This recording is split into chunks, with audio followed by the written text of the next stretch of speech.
are back here at Whip Salon, and we are excited to be talking, Erin, to our friend Heather Quinn. Hi. Heather Quinn, Chaos in Spanish Moss. How cute Is that the cutest ever? Yes. We're talking today about branding, rebranding, growing a brand, sort of creating and watching things unfold beautifully. Organically, and that's something that I've known you for a long time, that I've watched you do with a lot of success. So we thought it might be interesting for people to really hear a little bit about your background, Chaos in Spanish Moss, and moving forward, what you're going to be doing. Well, thanks for having me. And yeah, I've had a background of doing creative projects for years. I used to own a boutique on the island called Lynes, but through that, I really got involved in some branding projects, and kind of on a whim, I bought the domain Chaos in Spanish Moss. I've also been freelance writing for a few years, and I really had this idea that there's so many amazing people in the Lowcountry and so many creatives, and the idea of Chaos in Spanish Moss is to explore that, what makes the Lowcountry special. And I don't really have any desire to talk to companies and talk about how successful they are. I would like to kind of get to the nitty-gritty and find out, like, how did you get to where you are? Almost a grassroots. People behind the brand. Yes. So locally, I've been so lucky by some publications. I still do some freelance writing, but chaosinspanishmoss.com is a blog. I've got essays on there, and the goal is to maybe turn that into a podcast. And who knows where Give it will us go. a flavor of what people can expect with Chaos and Spanish Moss. So I came up with the name because I tend to have kind of a amazing life, but a little bit chaotic. I'm one Three of, little girls. I've got 3 little girls. I'm one of 4 kids. I have 3 brothers. So I've just kind of always had a lot of luck, but shenanigans. So that's kind of what my writing is.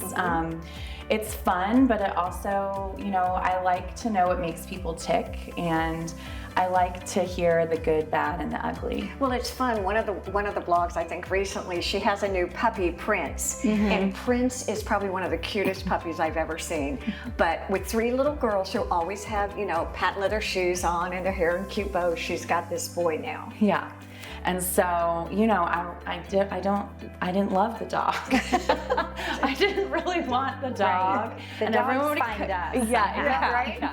And everyone would be like, oh my gosh, we love your dog. And I had friends that were like, I love my dog so much. And I'm like, I don't really like my dog. Right. And so that's kind of that essay. And I got a lot of positive feedback from people that were like, I don't like my dog either.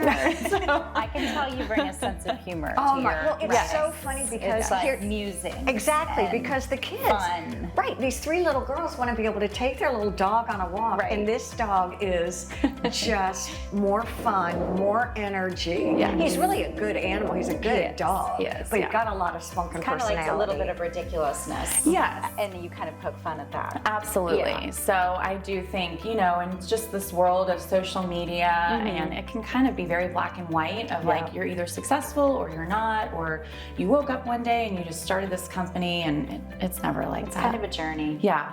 So hopefully Chaos in Spanish Moss will continue to grow, and I'm going to get a team together, and hopefully, you know, kind of morph into more of like a lifestyle brand for the Lowcountry. If people want to just sort of sample right now what Chaos and Spanish Moss is and where it is, where can they find you? So it's a website, and it's just chaosinspanishmoss.com. And then I also have a large social media presence on Instagram and Facebook. It's on my reels now. It's the most fun thing I watch every day. It's to see what is happening. Do you crack up a lot? Oh, my God. Well, some of it is like real authentic stuff. I mean, it's all real authentic, but some of it's fun, fanciful, real. I love it. Have you always been a great storyteller? Yes. I think so. I come from a New York Irish Catholic family, and that's like what you do, is try to make each other laugh. So I think that's where that comes from. She's great. I'm so glad you joined us today. We really thank you for having appreciate me. it. Absolutely. Stay with us. There's a lot more to come here on Carolina Women.